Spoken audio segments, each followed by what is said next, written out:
Échecs et maths pour les constructeurs auto en ce moment, en tout Oui. cas pour les clients, ça nous amène aux échecs. On va jouer ensemble. Caroline, on n'est pas les seuls. Non, on n'est pas les seuls. En fait, il y aurait de plus en plus de monde. Et d'ailleurs, ce week-end, eh bien, c'était la fin de la première compétition d'envergure en fait qui a été organisée. Vous savez que la crise sanitaire, tout a été chamboulé. Il y avait plus de 1500 joueurs qui étaient rassemblés, âgés entre 4 et 19 ans. Alors, il y a Inès qui se pose la question. Elle dit, voilà, je vois beaucoup de gens qui jouent aux échecs partout.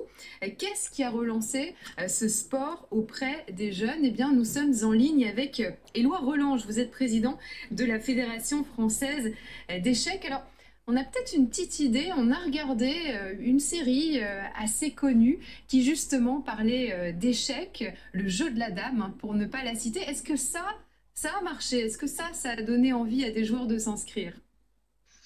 Oui, bonjour. Eh bien, effectivement, les échecs sont en croissance depuis 40 ans, hein. On est passé de 10 000 licenciés à 50 000 licenciés, donc il y a un vrai mouvement de fond qui va dans le sens de notre sport. Et là, l'événement déclenchant de ce dernier moment, c'est la série Netflix, Le Jeu de la Dame, qui a réveillé les inspirations, qui a donné envie à ceux qui avaient les échecs dans un coin de leur cerveau de s'y remettre ou de mettre leurs enfants aux échecs. Et il y a eu également le confinement. Les échecs se pratiquent très bien en ligne, donc ils ont pu voir la série Netflix et en même temps jouer en ligne. Et donc, dès que le sport est reparti, dès que les conditions sanitaires l'ont permis, eh bien, tout le monde a commencé à aller en club.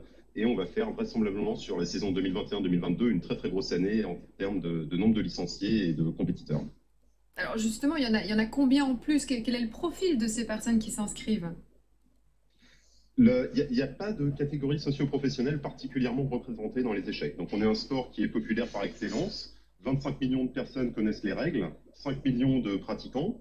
Donc c'est un jeu qui est complètement universel, extrêmement joué, qui dépasse, on va dire, qui est vraiment universel, voilà, qui est joué par tous, qui est extrêmement inclusif. Donc il n'y a pas de prototype, de profil type de joueur d'échecs. C'est un mélange complètement incroyable, hein, de différents milieux.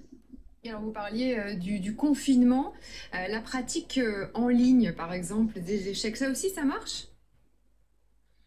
Oui, oui, oui. Puisqu'on a exactement le même jeu, enfin le même sport quelque part en ligne quand on est en train de jouer contre un adversaire distant que si on était sur un échiquier.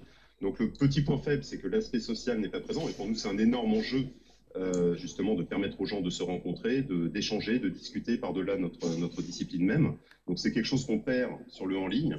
Mais par contre, c'est une pratique qui s'est massivement développée avec les grandes plateformes qui ont à chaque instant 150 000 joueurs, 200 000 joueurs qui sont en train de discuter des parties les uns contre les autres. Et alors j'aimerais qu'on réponde à la question de Loïc quand même. Il nous dit, voilà, je voudrais me mettre aux échecs. Est-ce que vous avez des conseils? Pour se mettre aux échecs, le conseil premier, c'est, je pense, hein, éventuellement d'avoir quelqu'un dans la famille qui va nous aider, nous montrer les règles, hein. Si on veut vraiment commencer à jouer, il faut quand même avoir un petit initiateur qui va nous expliquer les rudiments de base. Et ensuite, il faut trouver des adversaires à son niveau. Ça, c'est vraiment un jeu qui se joue à deux. Donc, il faut avoir un adversaire, une opposition du même niveau pour pouvoir Voilà, à son commencer à niveau, mais pas s'amuser forcément de et à son âge du accrocher. coup. Exactement. Moi, donc voilà, bon, je vais prendre mon exemple, mais l'exemple à Agen a été flagrant.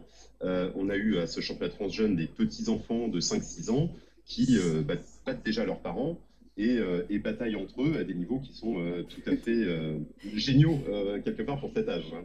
Donc, il Donc faudrait c'est carrément complètement jouer avec un intergénérationnel. enfant de 3 ans pour pouvoir s'en sortir. Jeune insolent. À son début. Vous jouez aux échecs vous? Ah, moi, pas du tout. Mais du coup, je suis curieuse d'entendre ces conseils. Les échecs, c'est un succès. Merci beaucoup d'avoir été notre invité, Éloi Relange. Vous êtes président de la Fédération française d'échecs. Merci beaucoup, Caroline Dieudonné. On vous retrouve demain, même heure, 11h30, pour répondre à toutes vos questions.